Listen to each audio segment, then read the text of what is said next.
Hi there. My name is Leif Gregersen. I'm very proud to have a chance to introduce to you Robert Proudfoot.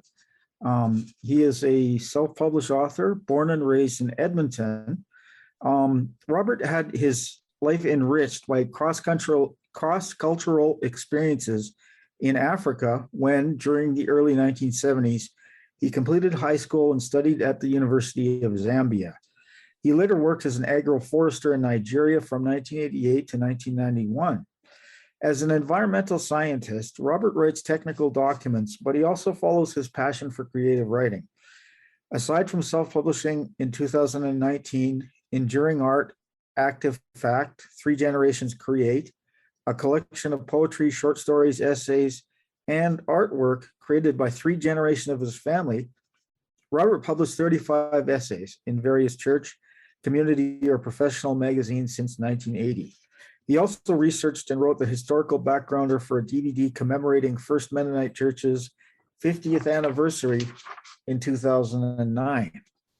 We're going to have a reading from Robert from his book, and Robert will read for a few minutes. We'll have a chance to answer any questions you have afterwards.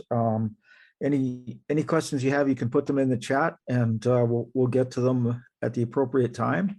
And so, without further ado, I give you Robert Proudfoot. Okay, hello everybody, and good morning or good evening wherever you are in the world. I am honored to be able to read from my book for you. The book I'm going to read from is actually my third book. It's called Come By Here, My Lord, Seen in a Mirror Dimly. And it talks about the era in Southern Africa during the early 1970s. It's a novel set in that period. And it celebrates the friendships that were possible between people across racial boundaries and ethnic boundaries and religious boundaries, and also the socioeconomic boundaries. And the story takes place in Lusaka, Zambia. And it explores the coming of age of a young expatriate Canadian man named Orwell Hughes. He has a father named Bwana James Hughes. He invites a friend to help him with some of the struggles he's having. His life is pretty good, but he also has struggles. He suffers from racism and also has awkward social relationships. And he invites his friend from Edmonton named Tracy McDonaghy to come and help him solve some of the problems. Tracy comes at Easter time with his sisters, Alicia and Kathleen. They stay longer than expected. They are not as the family remembered from 5 years previous when they left to go to Africa. And so the McDonaghys basically turn Orwell's life upside down. He has an idyllic life and they force him to confront different realities. But Orwell and his family are also able to teach the McDonaghys about the value of embracing and engaging the other, which would be people that are of color, people of maybe different ideas, people of social status that's different.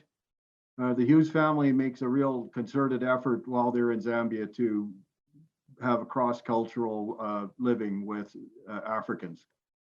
Okay, so I'm going to read from chapter 20, verses, pages 27 to 31.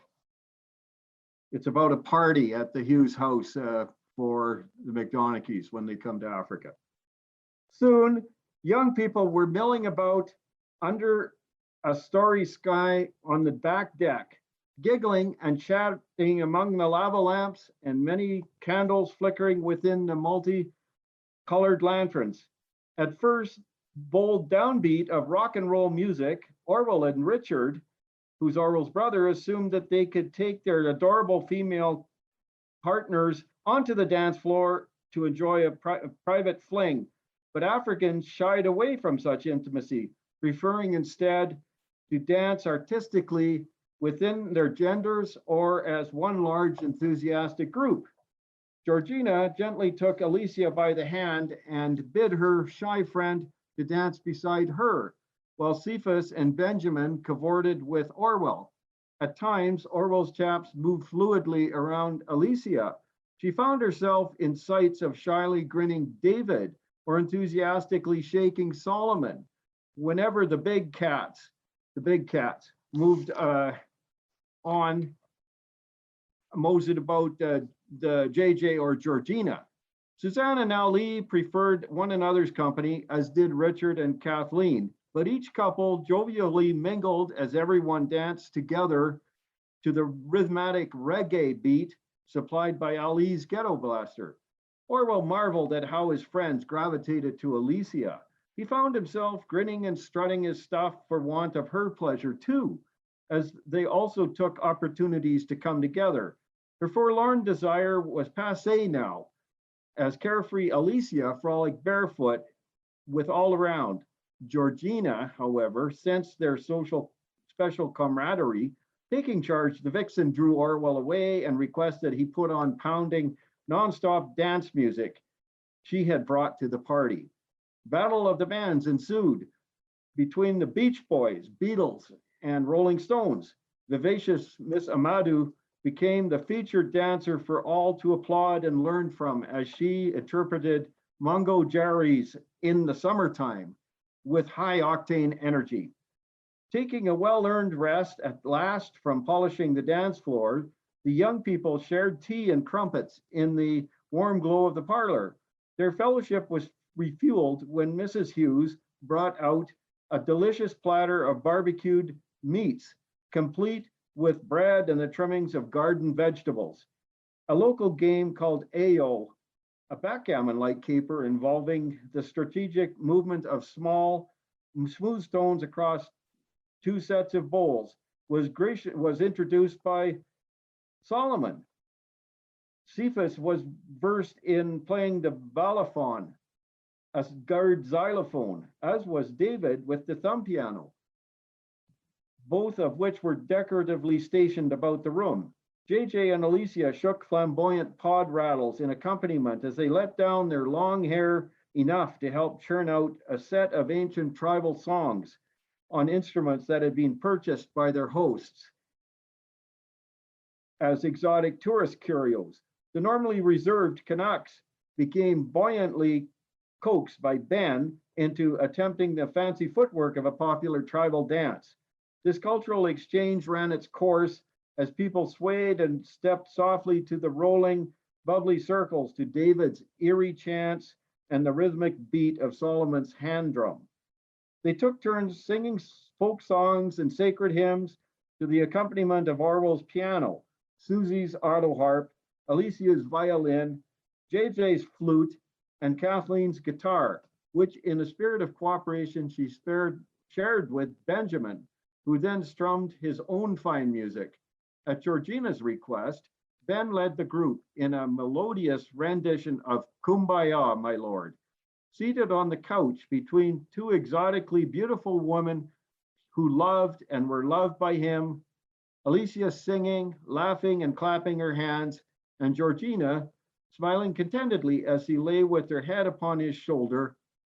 Orwell could not have wished for a better party, save for Tracy to also be in attendance to savor the festivities with him. As the Westminster clock chimed 10, JJ came up with a crazy party game that squeezed the last ounce of energy from the mellow group of satisfied tiredness. Asking puckishly for a clever volunteer and choosing dapper Ali as the obvious candidate, JJ gave this suave globetrotter a photograph to memorize, but not, she sternly instructed, to share with anyone else. The ring mistress directed her victim to lie on the floor while Alicia draped him in an iconic Hudson Bay blanket.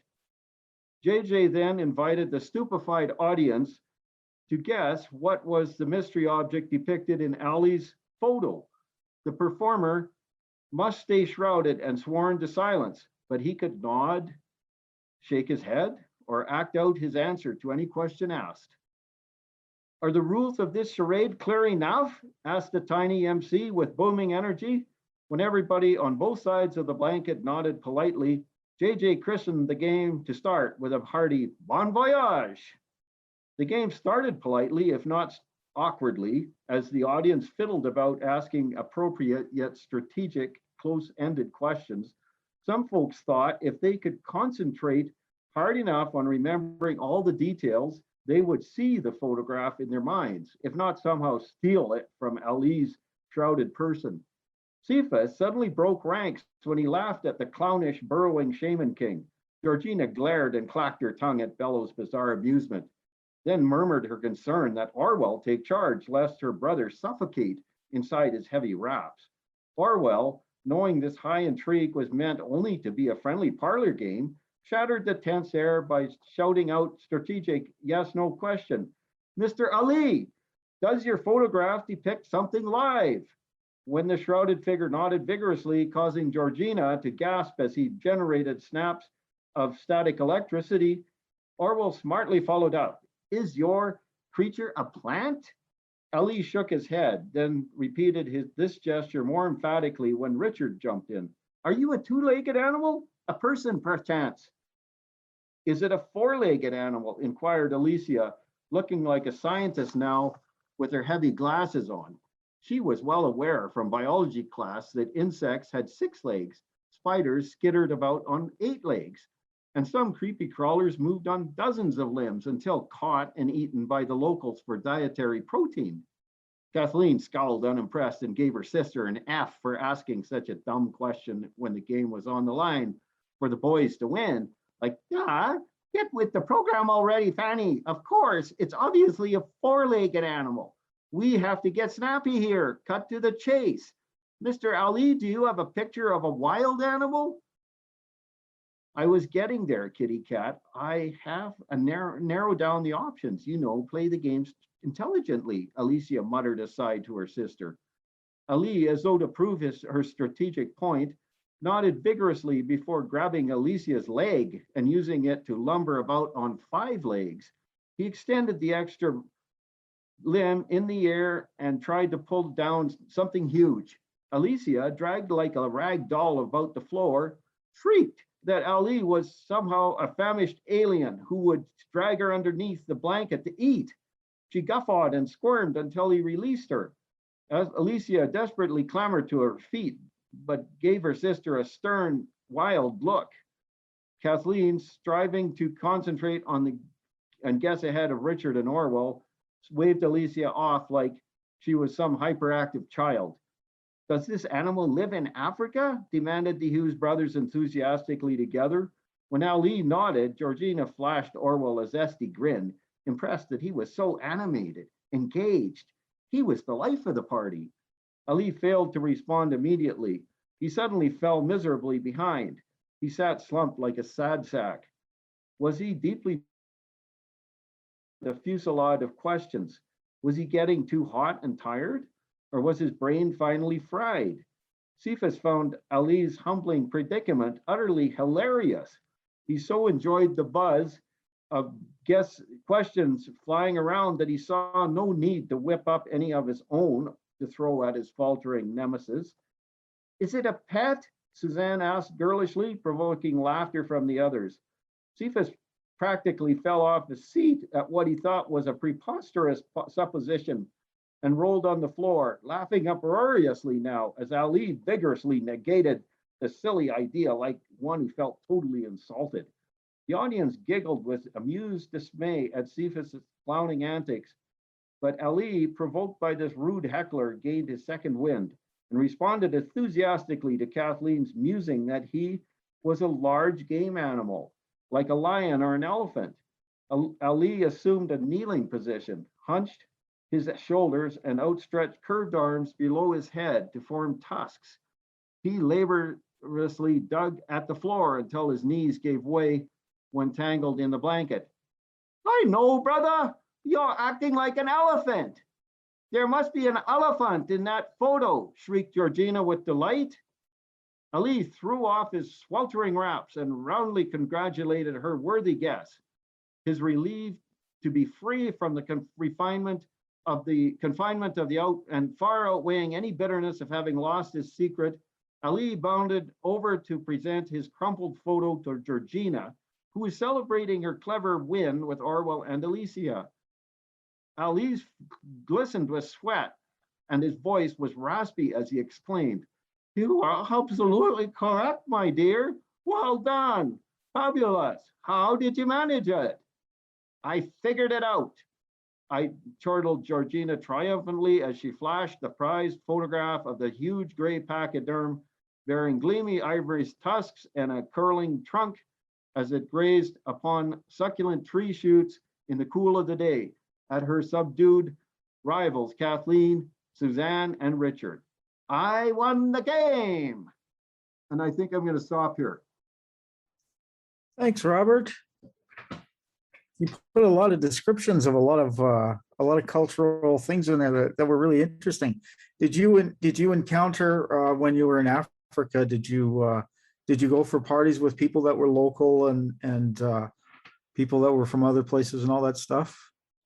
Yeah, when I was at the University of Zambia as a student, I did go to parties like that, and both at the university, and we hosted a party at our house before I left, and numerous people from the university came to that party, and as well as Canadian friends, and it was. But I mean, when I was at the international school, it was the high school. There was 1 or 2 Zambian students in the whole school. Like, okay. It was kind of an odd situation. Like there was, even though Zambia was an independent country, it seemed that expatriates and Zambians didn't really mix that well in schools. Mm-hmm. And the international school happened to be a private school. If we had, say, gone to a national government school, we would have been probably the only white people in that school. Mm-hmm. So that's how stark it was. But the University of Zambia, I was able to go to parties and enjoy people. And as a minority, I was a visible minority, but I was able to meet. So what prompted you initially to write about your experiences in Africa? Well, for me, I appreciated the time that I lived there. It wasn't easy living there in the early 1970s. There were a lot of racial tensions happening. Like in 1974, the Portuguese, who had colonies right adjacent to Zambia on east and west, they just packed it up and left. Yep. They had a coup in their country, and the government of 50 years fell. And so they just left, and just turned the colonies over to local politicians. And then, like in South Africa and Rhodesia, which was now Zimbabwe, they were countries that Zambia was enemies with. Zambia was opposed to apartheid and racism and colonialism, and so I was just trying to capture that time. Like that was when I was in my late teens, coming towards 20, and I wanted to speak about those experiences.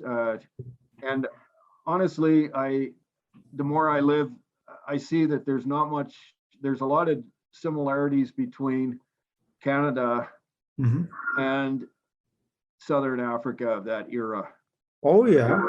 There was a lot of like people in Zambia were more free to meet and visit and that, but there was still a lot of separation of races, and I see that in Canada too, and especially with Indigenous people, like how they've been kept down for generations by the colonial attitude of the Canadian government. Like it wasn't much different from the apartheid in South Africa at the time, and so I wanted to bring that idea out.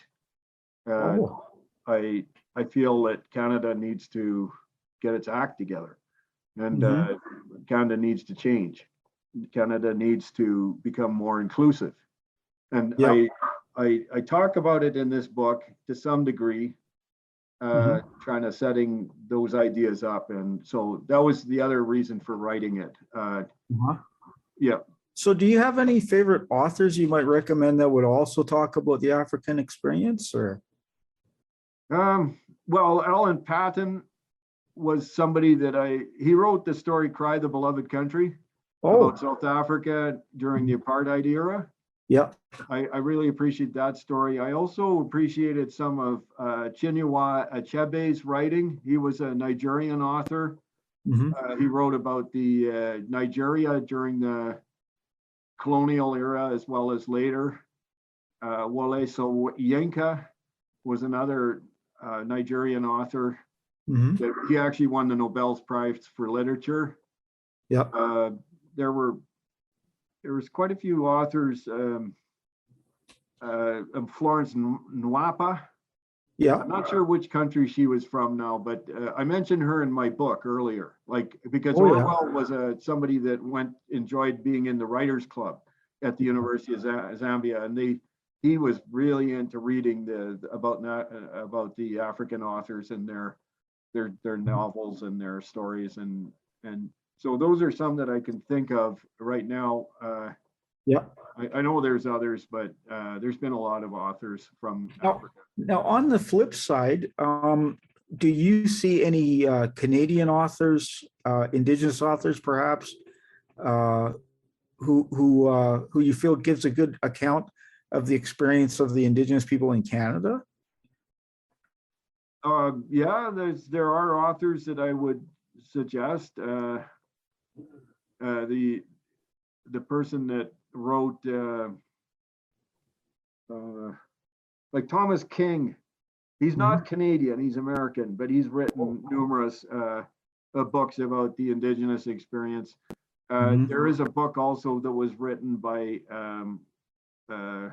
Warren Kinsella, I believe, or no, W.O. Mitchell. W.O. Oh, Mitchell about it was called The Vanishing Point. mhm. He wrote that That's several one of years his I ago. must have missed. I'm gonna have to look that up.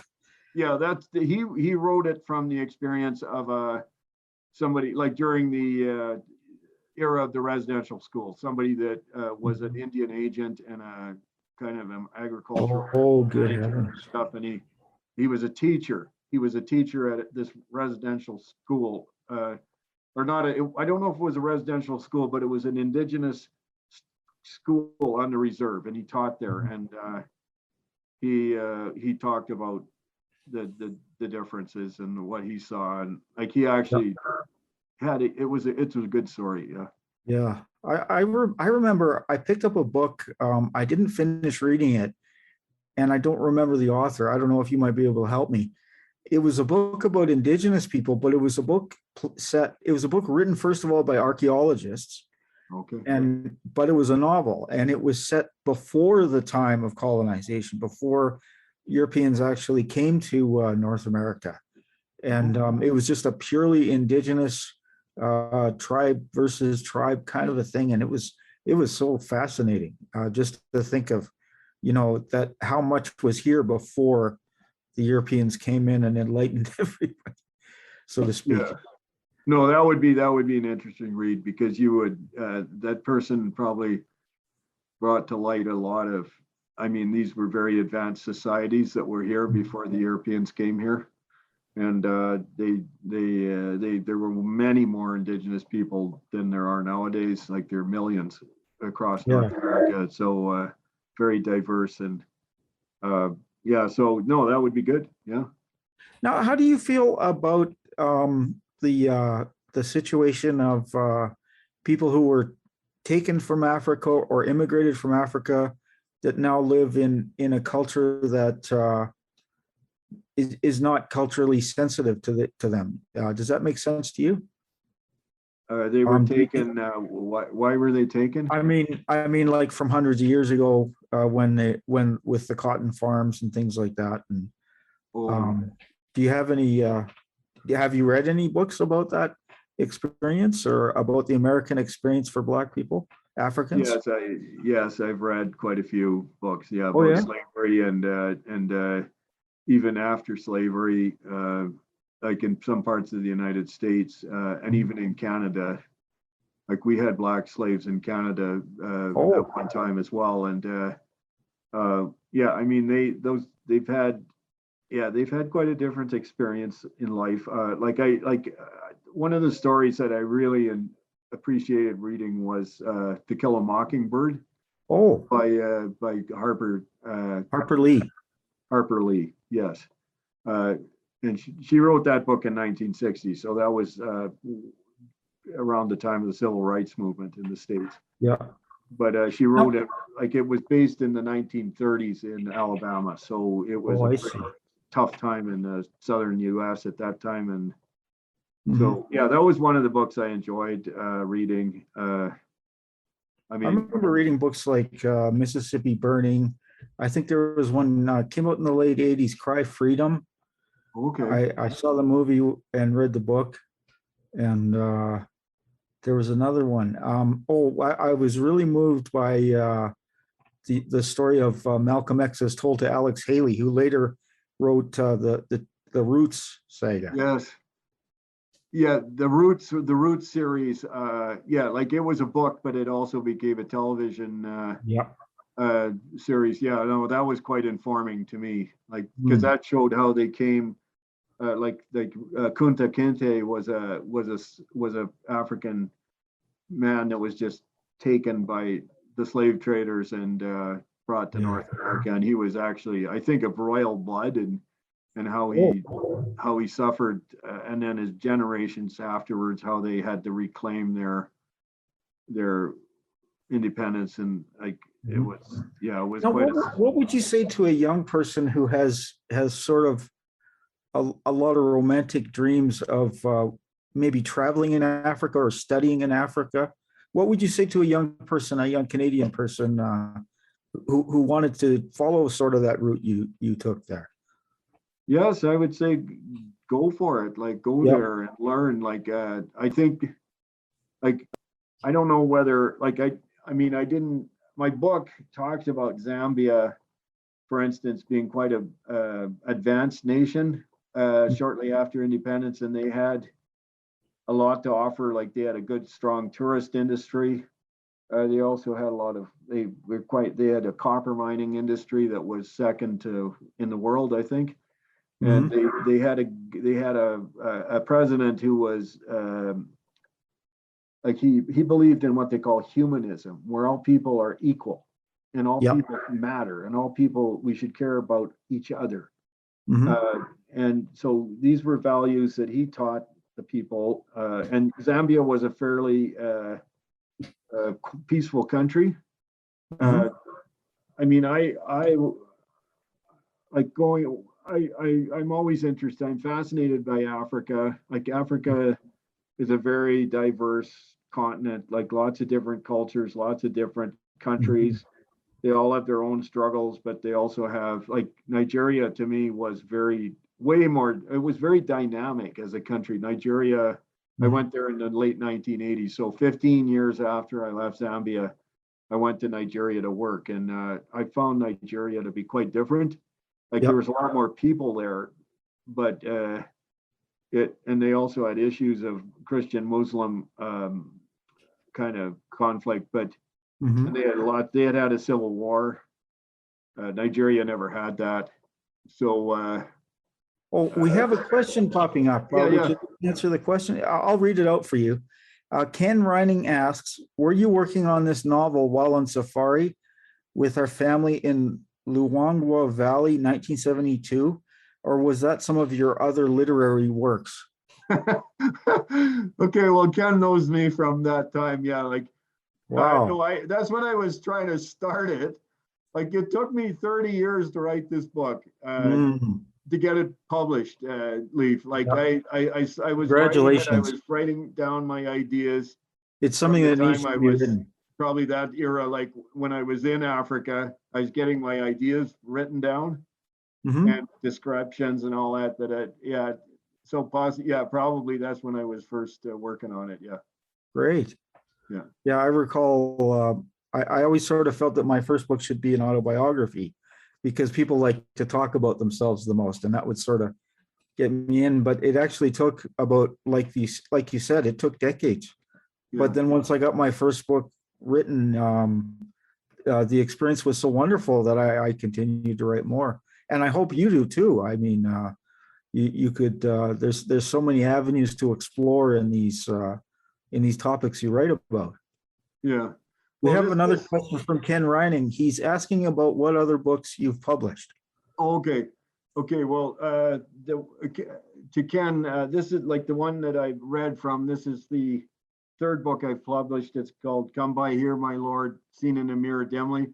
I wrote a book that I published a book in the summer that was actually my mother's writing. My mother, passed away in 2019, but she wrote a diary about our family's trip to East Africa. We went from Lusaka, Zambia to Nairobi, Kenya. And like we were a family of 9 people, like 7 kids, all under the age of 16. Like I was 15 at a time. And we camped. We were in a Peugeot 404 station wagon. So it was pretty rough living. But my mother wrote that manuscript, then I published it. It's called Amateurs on Safari. Amateurs on Safari. Cool. Yeah. And it talks about our journey and what we saw and what my mother saw. It also talks about wildlife, and it talks about some of the history of Africa, like the European history and where the Portuguese were trying to establish themselves on the east coast of Africa, and they were struggling with the Arabs for control of East Africa. So that's a historic thing that my mother kind of fleshed out. So that's what that book is about. It's also got some pictures of Mount Kilimanjaro. My brother Gordon and I climbed Mount Kilimanjaro in 1971, like the year after the safari took place. And we actually saw glaciers up on the top and snow. And I, from what I understand from people that have gone up there later, a lot of that is gone. So it was kind of a privilege to see that, because Mount Kilimanjaro is almost 20,000 feet above sea level at the top. It's the highest mountain in Africa. So those are the, and Leif, I mean, I've got a sequel, 2 sequels to the book Come By Here, My Lord. One of them is kind of goes further into the dialogue between Tracy and Orwell and some of the issues that they end up having. And then is called Be Careful What You Ask For, because Orwell really wanted Tracy to come and visit him, but he didn't really know who Tracy was. Like Tracy was 15 years older than him. And Tracy came with a lot of his own baggage, and Orwell had to unpack a lot of that stuff. And so that's where that novel is about.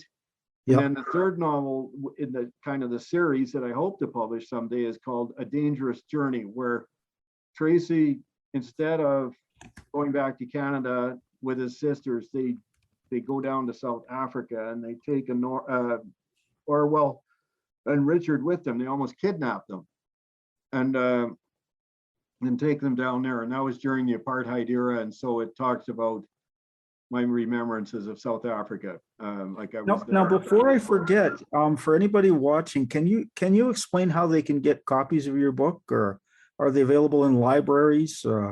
Well, the Come By Here, My Lord is available at Friesen Press Bookstore in Victoria, BC. Like it's available online there.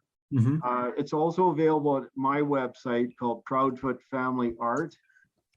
And then the first book that you alluded to, called Enduring Art, Active Faith, 3 Generations Create, that's also on both of those websites, on Friesen Press Bookstore and Proudfoot Family Art.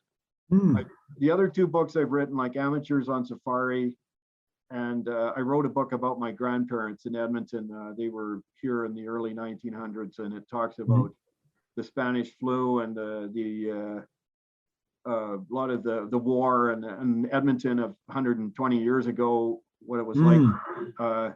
It's a more of a history. But Yep. those two books are available at PageMaster Publication Services. That's a local publisher. That's who published those two. Yeah. But the sequels to Come By Here, My Lord, Seen in a Mirror Dimly, I haven't published them yet. Mhm. I'm working on them. I'm hoping to get them published, but it'll be by somebody else. It won't be by Friesen Press. It'll it'll be at least a year before be careful what you ask for, is I would say, is out in print. Yep. But I'm working on it. Something I try to remind writers is that when you get your books into a library, it's important to register them with the public lending right. Yeah, I've done that. Actually, I've done that. Okay. Great. I wanted to say, that's one thing that's good you reminded me, like the book I just read from, as well as Come By Here, as well as my book about my grandparents and my book about Enduring Art, Active Faith. Those three books were accepted into the Capital City Press collection at the Edmonton Stanley Milner Library this summer, like in July. So they are available for public reading at that library downtown. They're excellent. I mean, they're also like, I have them registered with the National Library Service that provides books to all the libraries. So, you know, they may be in other libraries now. I know Indigo Books stores in Edmonton were trying to sell some of my books. And the other thing is that there's the one I wrote about my grandparents, which has a lot of historic value. You can see those books at the Edmonton Public Schools archives and library, and also at the City of Edmonton archives, because they were accepted into both of those places because they have a lot of historical stuff about City of Edmonton and about teaching Edmonton Public Schools, about the Edmonton Police Service. And a lot of this things were going on in Edmonton 120 years ago. So that's I have a question. I hope it doesn't seem silly or anything, but by any chance, were your parents missionaries? No, they weren't missionaries. Oh. My father worked for Canadian International Development Agency. He was the head of that delegation in Zambia from 1969 to 1973, and then he came back in the mid 1970s for another year. So he was an educator. He was an engineer. He was helping Zambia start the Zambia Institute of Technology.